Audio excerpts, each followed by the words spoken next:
because I knew he was going to do something. You can just see he was so fidgety. A mother smiles as she welcomes her son back home after prison. Her teenage boy hugs his big brother, happy they're finally all together again. Everyone's celebrating. Hope is in the air. But just 6 days later, both mother and son are found shot to death inside their own home. And the suspect? The same son they were celebrating. What really happened in that house? Why would a brother do this? Was it planned all along? Or did something snap? This is a case that will chill you to your bones, and we're only just scratching the surface. What went wrong? There's more to this story than just a crime. Before we dive into this heartbreaking story, do just one thing. Hit that subscribe button. Because here we don't just talk about crime, we expose the pain, the warning signs, and the truth most people ignore. Every victim deserves to be heard. Every story has a lesson. If you believe this kind of truth matters, subscribe now and turn on the bell so you never miss another life-changing story. Imagine the joy of a mother who has been waiting, praying, hoping. For years, she's held on, believing her son would come back a better man. And finally, that day came. It was March 25th, 2025. A warm afternoon in Wilson, North Carolina. Dana Jenkins, 50 years old, had every reason to smile that day. Her firstborn son, Daron Jenkins, had just been released from prison. He was finally home, she posted on Facebook. Her words were filled with joy. Friends and family online congratulated her. Some dropped prayers, others sent hearts. One message said, "So glad he's out. God is good." There were no signs of fear, no hints of worry, just relief.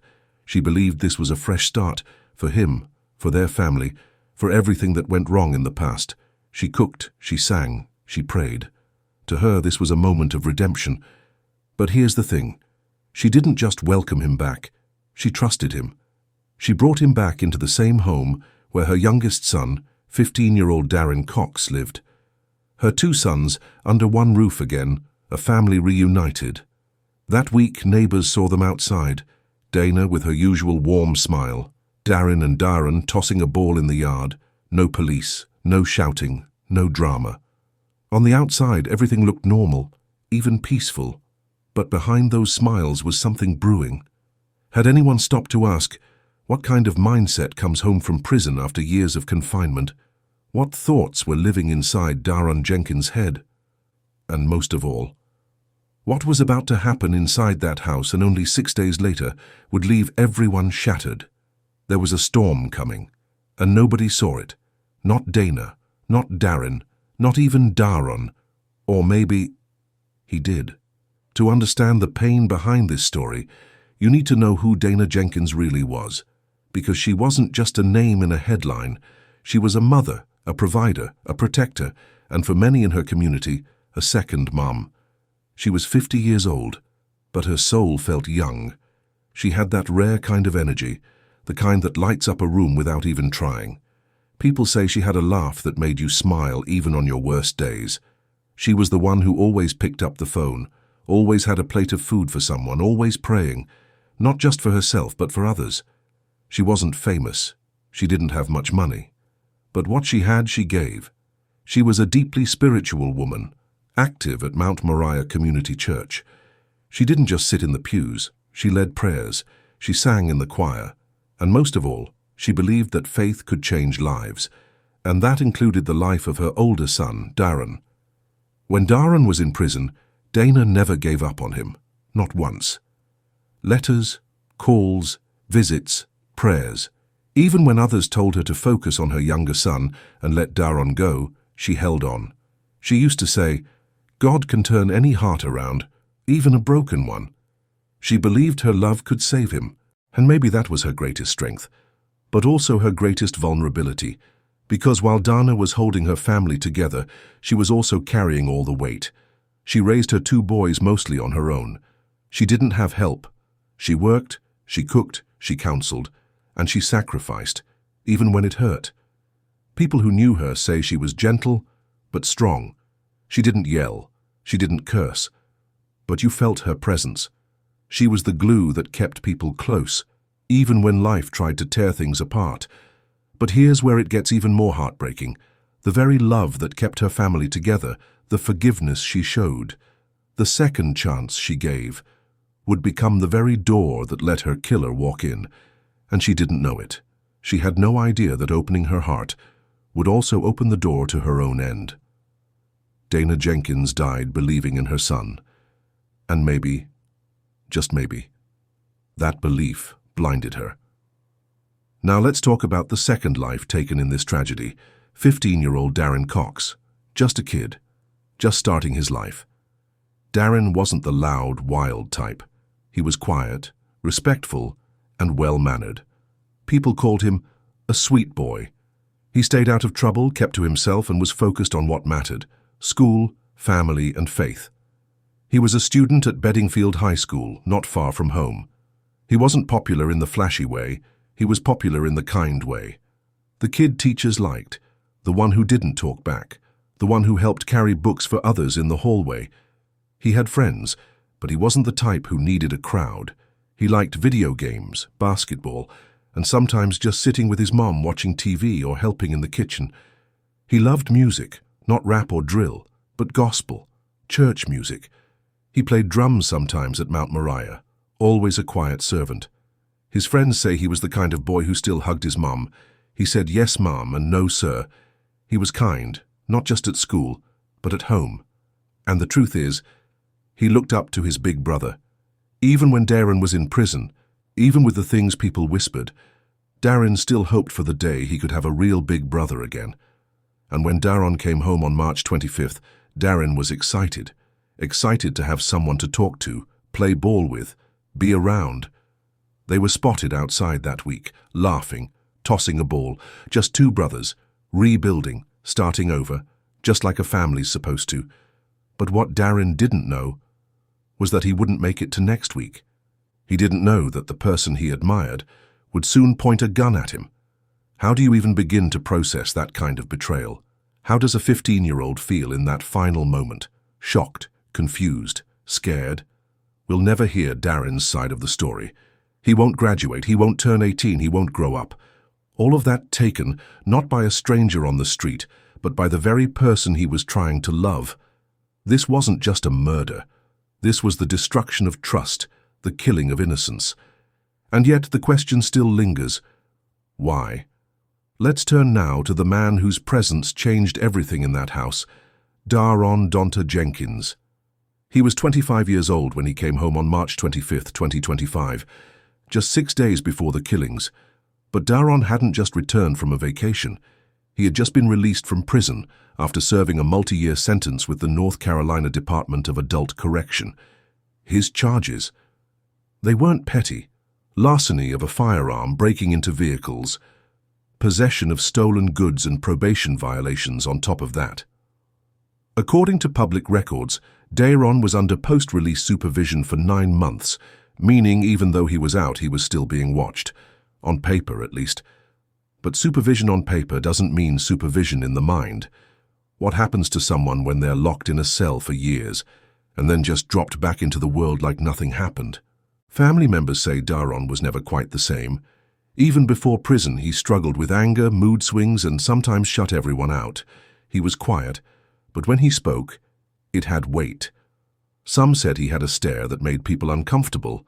Others avoided getting too close. Dana, his mother, never gave up on him. Even when the streets pulled him in, she pulled harder with love. When he was behind bars, she stayed connected. She wrote him letters, prayed for him, and waited. For years. And finally, he came home. She opened the door. She hugged him. She cooked his favorite food. She let him sleep in the same house as his 15-year-old brother, Darren. Because to her, this wasn't just a second chance, it was a new beginning. But what no one could see, maybe not even Dana, was that Darren brought something back with him from prison. Something invisible, something dangerous, something broken. He had no psychological evaluation, no re-entry therapy, no structured support, just freedom, and a house full of expectations. But how do you rebuild a life when your mind is still locked in survival mode? Some experts say this is where the system fails people. They serve time, but they don't get help. They come out of cages and are told to just be normal again. But normal? For Daron? That version of him may have died years ago. What was he thinking that first night home? Was he happy, confused, angry? Did he sit in silence replaying old arguments? Did something start whispering to him in the dark? Was he jealous of the peace his little brother had? Did he resent the life he couldn't get back? We'll never know exactly what went through his mind, but we know this. In just 6 days, the son who had been forgiven, the brother who had been embraced, would become the one person they should have feared the most. When someone comes home from prison, there's a period of adjustment, a quiet tension that most families feel but don't talk about. And in the Jenkins household, that tension was starting to build. At first, everything seemed fine, and too fine. There were no public arguments, no police calls, no visible threats. But sometimes, silence is more dangerous than noise. Neighbors say they saw Daron walking alone, late at night, just pacing in front of the house, hoodie up, hands in his pockets. Not speaking to anyone, just watching, thinking. One neighbor told local media, "You could feel something wasn't right, but you don't say anything, you just mind your business." Inside the house, Dana was acting different. Friends who talked to her in the days after Daron came back say she seemed tired, quiet, almost like she was carrying something heavy, but didn't want to say it out loud. Was it worry? Was it fear? Or was it the pressure of trying to keep everything together? She had waited so long to have both of her boys under one roof again. She didn't want to admit, not even to herself, that something didn't feel right, because doing that would mean facing a truth too painful to name. What if the son she brought home wasn't really her son anymore? Meanwhile, Darren, just 15, was still trying to adjust. He had his big brother back, but things weren't like they used to be. Daron wasn't playful, he wasn't present, he was distant, and at times, cold. There are no reports of arguments between them, no fights, no shouting. But sometimes the most dangerous storms are the ones that don't make a sound. Psychologists often talk about pre-incident behavior, little signs that someone is unraveling mentally, pacing, withdrawing, fixating, a change in sleeping or eating, sudden silence, sudden bursts of staring. Was that happening in this house? Was Daron losing his grip? Was he planning something? Or was he being haunted by something only he could see? And the most chilling question of all, did Dana and Darren feel something was coming? Were they just trying to act normal, hoping whatever was off would pass? Or were they living their final days in denial, not knowing their killer was walking the halls with them, every step, every meal, every night, getting closer? 6 days, that's all it took.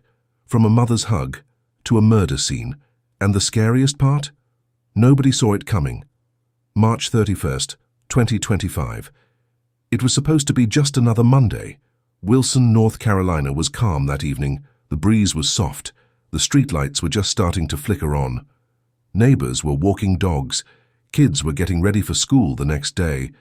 But inside the quiet home on Snowden Drive, something unthinkable was about to happen. At around 5:30 p.m., the Wilson Police Department received a request for a welfare check. Someone hadn't heard from Dana. She wasn't answering her phone. She didn't show up where she was expected to be. It wasn't like her. She was always dependable, always early, the kind of woman who checked in on others, not the other way around. When officers arrived at the home, they knocked. No answer.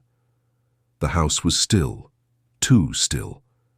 Then they entered, and what they found inside was something no one was prepared for. 2 bodies. One was Dana Jenkins, 50 years old, shot to death inside her home. The other was her son, 15-year-old Darren Cox, also shot and killed. No signs of forced entry, no signs of struggle, nothing stolen, just blood, just silence, just 2 people. Gone. And Daron? Nowhere to be found. His name quickly became the prime suspect because he was the last person seen with both victims. He lived in the house, he knew the routine, he had access, and he had motive, a mind unraveling from the inside out. 6 days. That's all it took. 6 days after being released from prison. The same mother who welcomed him with love, dead. The same brother who looked up to him, gone. And yet, so many questions remain. What happened in the moments before the shooting? Did they see it coming? Was it sudden or planned? Did Dana try to talk him down? Did Darren try to run? We may never know. But one thing is clear. This was not just a family tragedy. This was a deliberate act of violence, and it came from within the very home they built together. A home filled with love turned into a crime scene. And this is where the story takes a chilling turn, because what happens after the murders is even more disturbing. Was Darren trying to escape justice? Was this always his plan? Or did something inside him break for good? If this story has shaken you even a little, if you believe more people need to hear the truth about what's really happening behind closed doors, subscribe right now. We're bringing you real cases, deep dives, and true stories that uncover not just the crimes, but the emotions, psychology, and silence that lead up to them. Don't just watch, stay informed, stay aware, and most of all, stay with us, because what comes next will haunt you. We have to ask something that most people ignore. What was going on inside Darren Jenkins' mind before he pulled that trigger? Because this wasn't just about crime. This was psychological collapse, a mental spiral, silently building behind a mother's prayers and a brother's admiration. Think about it. Darren had just spent years locked inside a prison cell. Concrete walls, steel bars, no freedom, no privacy, constant threat, isolation, powerlessness. Now imagine being released and being told to go be normal again, but no one gives you therapy. No one helps you understand your triggers. No one checks if your mind is still whole. They just give you papers and a pat on the back. What if Darren came home still trapped in survival mode? People forget. Prison changes a person.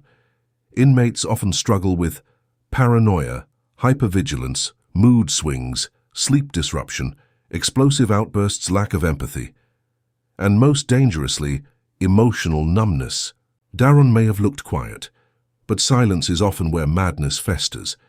Inside that house, behind closed doors, what if Darren felt like a stranger in his own life?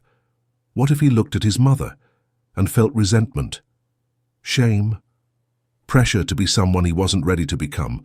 What if he looked at Darren, just 15 years old, clean record, full of hope, and saw everything he had lost? Sometimes rage doesn't scream. It simmers. It grows in the chest, until one day it erupts, not with warning, but with violence. Was Darren hearing voices?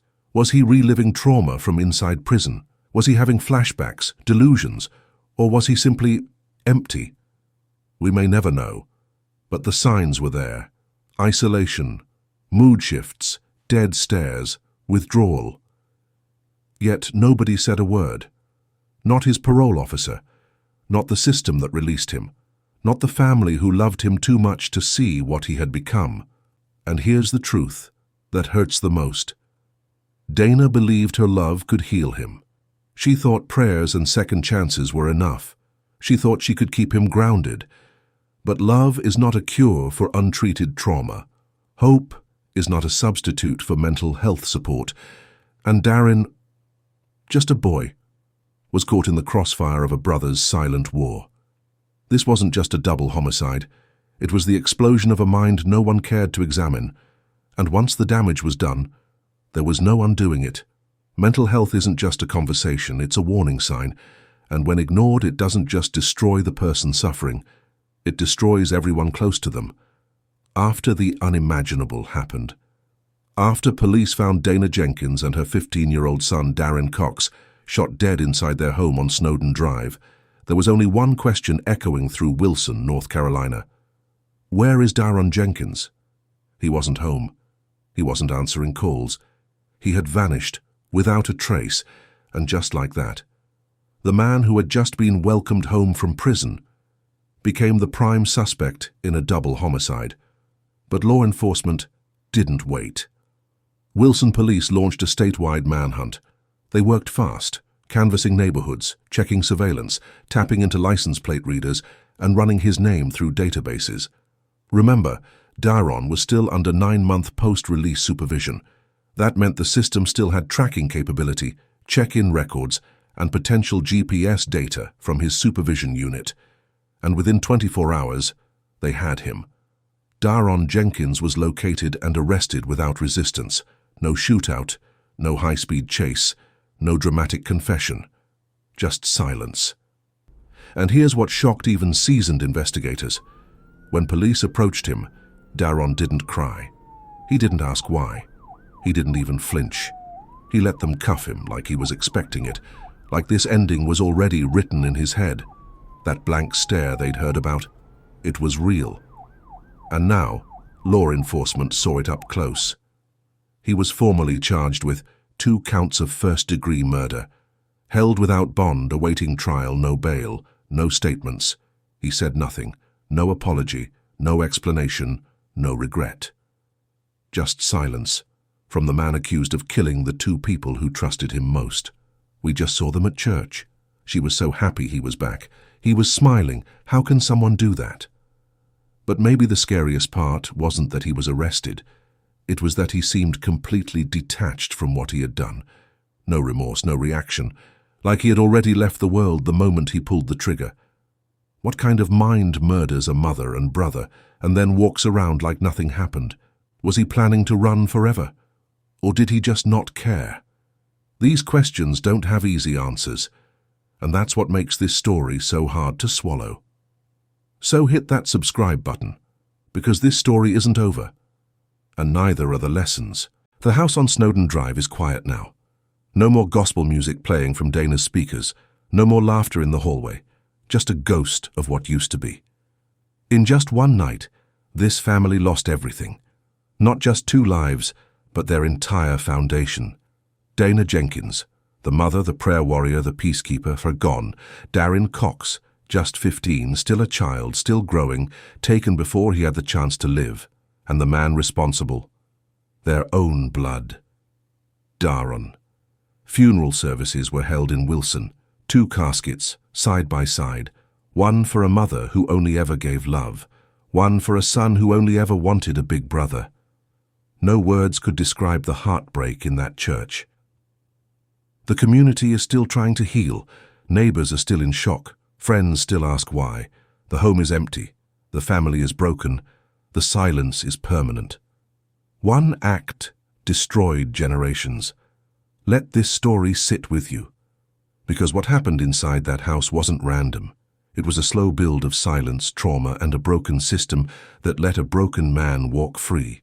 And when that pressure exploded, it didn't just kill, it erased love. What do you think? Could this have been prevented? Was this a system failure or something darker? Let us know in the comments. 2 lives lost, 1 son behind bars, 1 home, destroyed forever. This wasn't just a crime. This was a warning. The lesson.